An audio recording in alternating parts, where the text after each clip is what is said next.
Hello everyone and welcome back to Let's Play Prince of Persia: The Sands of Time. I'm your host, VGMKoren, and before I really get started here today, I just want to say you should go check out MrDeebious' channel. He's a guy that has watched me in the past, and we are currently doing co-commentary on Super Meat Boy's Dark World. And if you haven't watched his videos, you should. I'll go ahead and provide a link to that down in the description of the video. So do that. And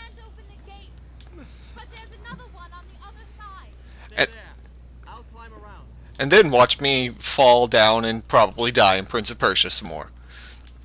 No, really, it's a great video. It will be worth your time. And, well, I've been mentioning recently that I want the palace to fall apart. And it has.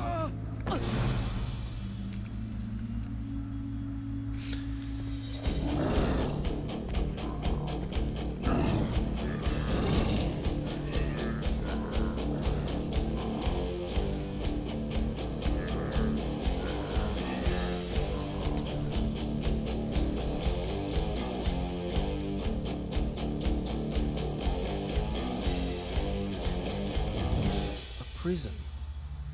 In my father's palace was a prison much like this. I had never set foot inside. Now here I was, myself a prisoner, seeking an escape.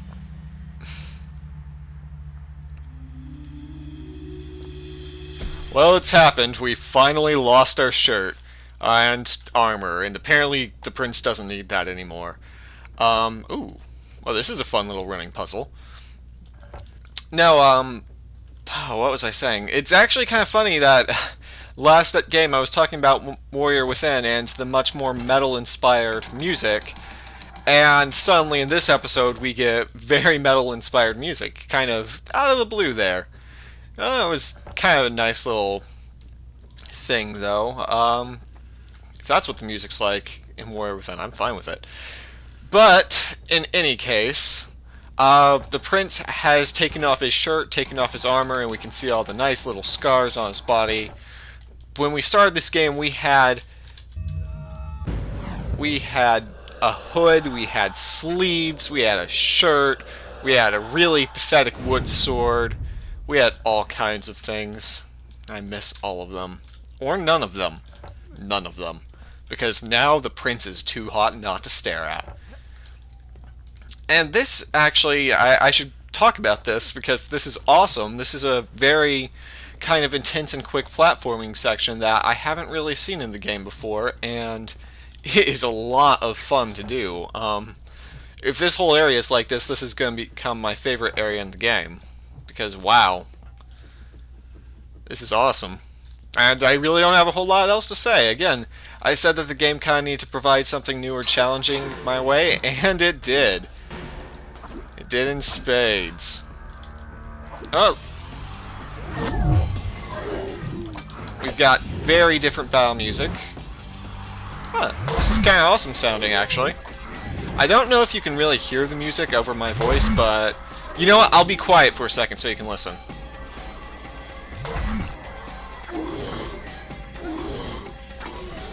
Yeah, it's kind of awesome, isn't it?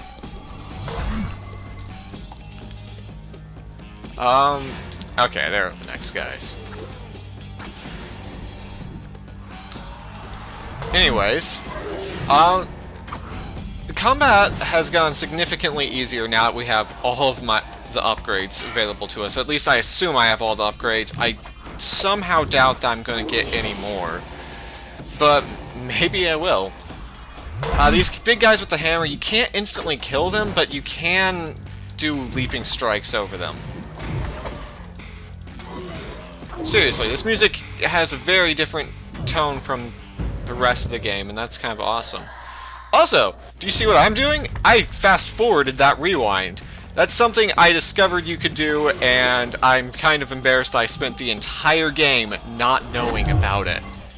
But yeah, if you just hold, I guess it would be up on a gamepad, or forward, or W for keyboards, you will speed up how fast you rewind time. It's a nice little thing. I see a box. fight isn't over until we get to stare at the prince's manly mug.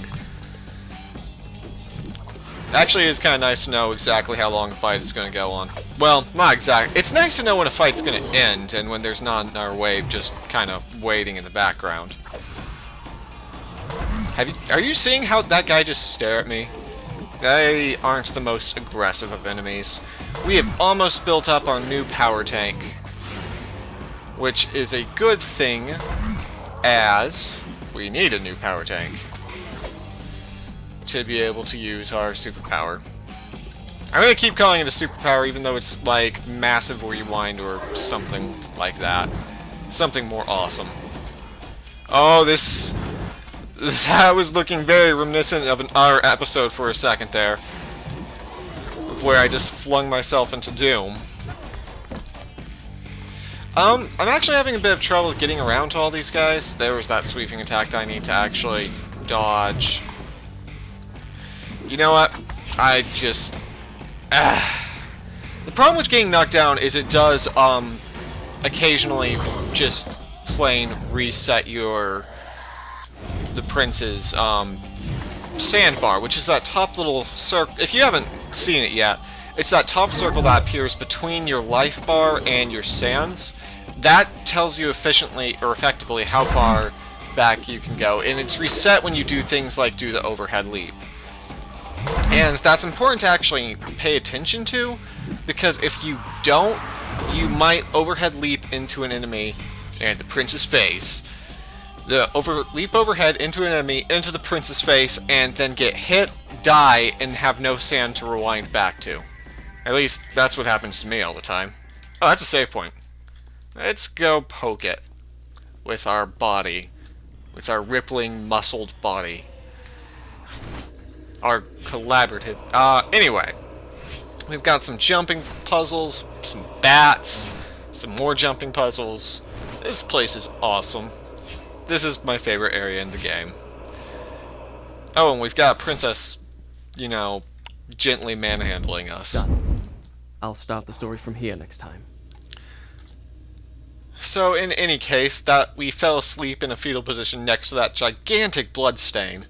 And... Decided. I will marry her. I'll tell her the first chance I get. Time we put an end to all this fencing about and not saying what one really means. We've made it this far. It's foolish to deny what we both feel. You know, I might need that box for something. In any case, the prince wants to marry Farah. He apparently has fallen in love with her. I mean, she does have a way of words. She's like, "Here I am!" And he's like, "Oh, be still, my heart." And that's all you need. So, ladies, take note. If you say, "Here I am," every couple of seconds, every time you come into view, then a prince will fall madly in love with you. Because that's just how it works. I don't know if I have to push this box onto that switch, but I saw it, I have a box, I'm just going with it. I'm just going with my instincts and what the game has taught me over the past few hours. Oh no. Yeah, we can avoid that by running up the wall. So that's actually a fun little puzzle, because are those draining, rivers of blood? Where? From what? Why? Okay, A torture chamber. It was the first time I had seen such devices at close range, close enough to touch. Where were the men whose trade it had been to apply the question, to extract the answer their king sought? If indeed there was one. In the end, they had met the same fate as their victims. Guards and prisoners made equal by the sands of time. That's all poetic and everything, Prince, but oh no, bats! I have no idea what I was saying before I realized that there was blood draining out of the walls there. It kind of was a moment for me. So, character model progression, that's something I can talk about. I don't know why, but this actually reminds me a lot... Well, I do know why. This actually reminds me a lot of Batman Arkham anything. Where, you know, you're playing as bats, and as the game goes on, your cape and your armor gradually get more and more torn up, until by the end of the night you look like, you know, you've been out partying on some holiday that involves getting drunk that every country knows about. Let's go with that. In any case, this reminds me of that because we've seen the prince slowly progress from armor to unarmored. Wow, this puzzle is awesome. And because that, it actually seems a little bit ahead of its time, because Arkham Asylum was only a few years ago, and everyone just, like, screamed about the character model progression there, and here it is, like, some 5-10 years earlier, and that's just how it is. Oh, it's so nice to be able to control how fast I rewind. I wish I had known about this the entire game. I would have saved you so much time if I had known about that. Also, this place is awesome, and I don't want it to end. It's gonna end, isn't it? I mean, the moment you say, oh, I don't want... Oh, no. The moment you say, I don't want something to end, it's generally over. But, no, this has been my favorite platforming section in the entire game. So, yeah. And there's the princess. See? Over here. And now he's just going to be like, oh, I need her. And speaking of new combat themes, wow, 2 for 2 fights. Let's go ahead and ruin the ambience of it by rewinding twice. And just getting the hell away from those guys. I'm trying to get back to that guy before he gets up, but it's not going to happen. It can be very hard to actually knock an enemy down if you've got a bunch of other enemies nearby and they all want to stab you. Usually they all want to stab you. In fact, there's never really a time where they don't all want to stab you. On the bright side, he knocked that guy down for me. And our sword wielder hasn't felt like attacking it. Again, I'm going to be quiet for a second so you can listen to this awesome music. Well, first I'm going to rewind so you can't. And then I'm going to get hit again. Maybe I just shouldn't. Not what I meant to do. Apparently I'm not going to be quiet. Deal with it. Or something.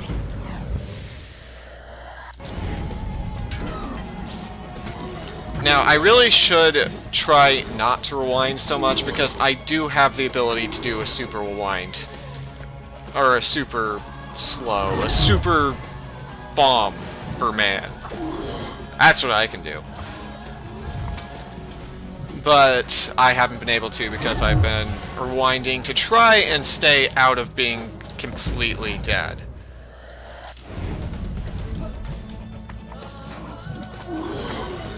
The big guys with the hammer aren't so bad. They're more aggressive than their sword brethren.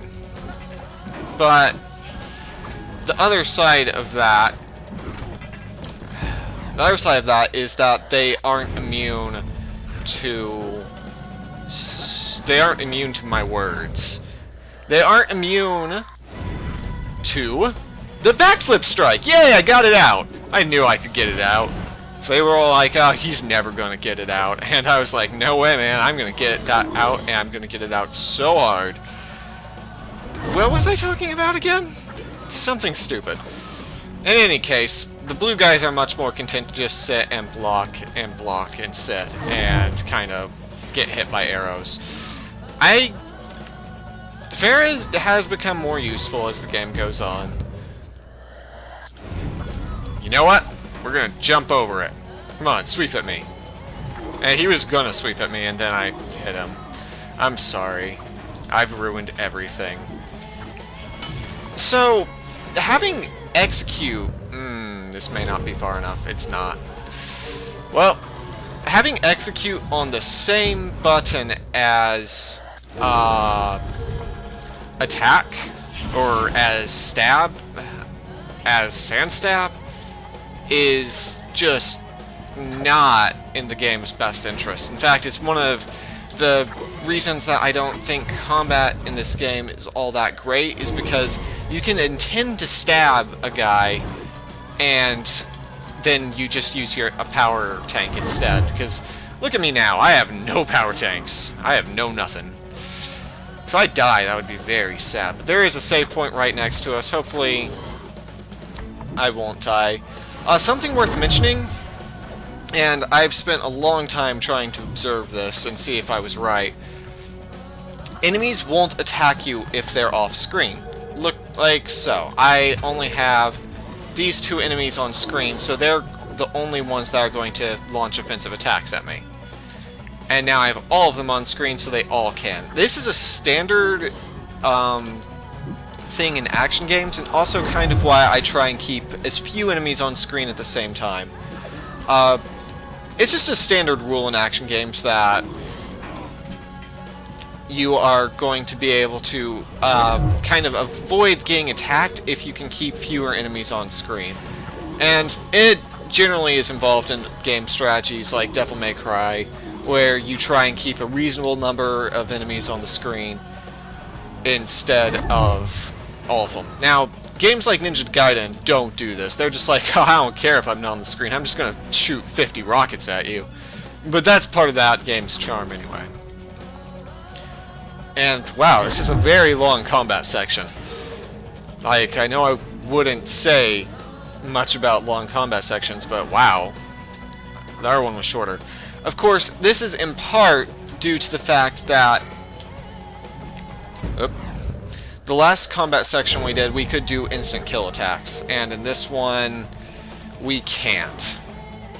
And they're very block-happy monsters, and even though you can do counter strings on them, it generally isn't worth it when there are a bunch of enemies around. And the reason for that is, even though you're having a ton of fun countering one guy, the others are just gonna beat you to death instead.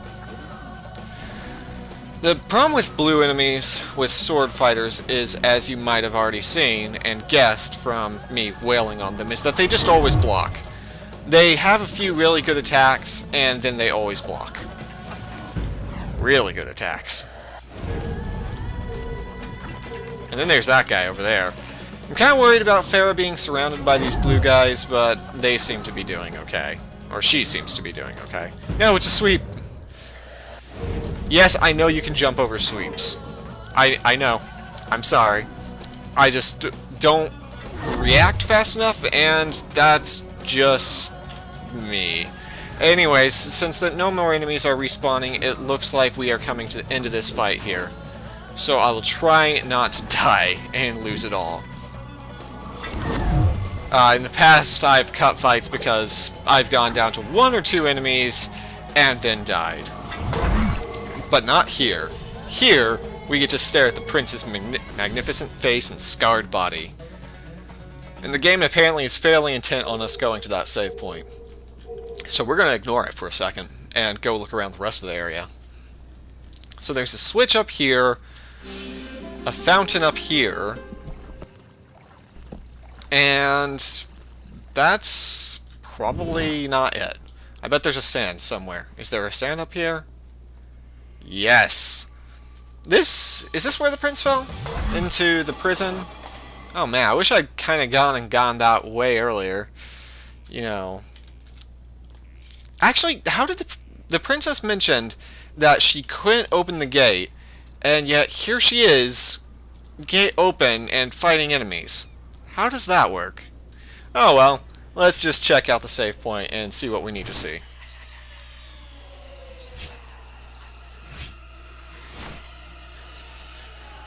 We're going to do a lot of fighting, and finally the game shows us using our super slowdown. And, oh no, the princess steals the dagger. Plot twist. Who saw that coming? It's only been foreshadowed and said the entire game. I'll start the story from here next time.